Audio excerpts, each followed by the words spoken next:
Me.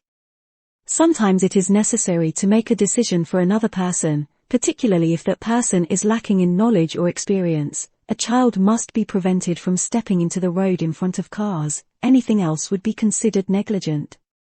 There may be a point when a superintelligence is able to see the stupidity of a course of action that an ordinary person can't, and perhaps isn't able to understand.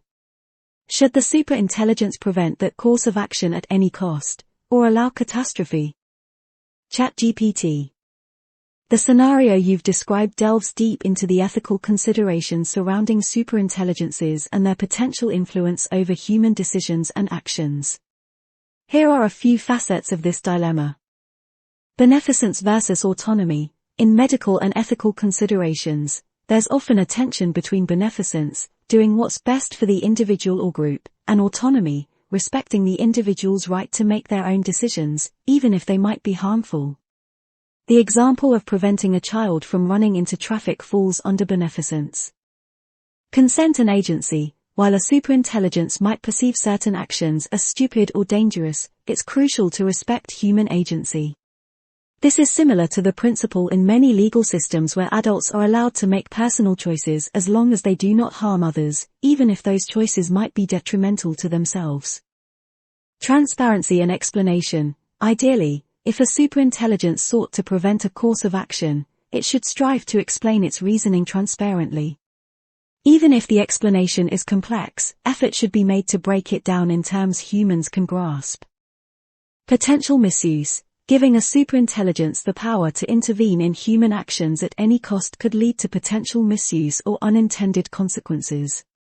What if the intelligence's goals are misaligned with human values, or it prioritizes certain outcomes over others in ways humans might find objectionable? Setting boundaries. It might be possible to establish boundaries for intervention. For example, if an action leads to immediate, irreversible, and widespread harm, the superintelligence might be allowed to intervene. For lesser harms or more ambiguous scenarios, perhaps it can only advise or warn.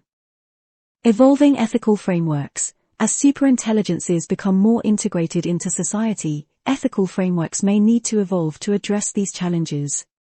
Continuous dialogue between ethicists, technologists, policymakers, and the public will be essential. Feedback mechanism. It would be beneficial to have a mechanism where humans can give feedback to the superintelligence about its interventions. This two-way communication can ensure that the intelligence's actions remain aligned with human values and interests. In summary, the relationship between humans and a superintelligent entity will be complex, and defining the boundaries of intervention will be challenging. While there are clear scenarios where intervention is warranted, like preventing a child from running into traffic, there's a vast gray area that requires careful consideration, ethical deliberation, and safeguards.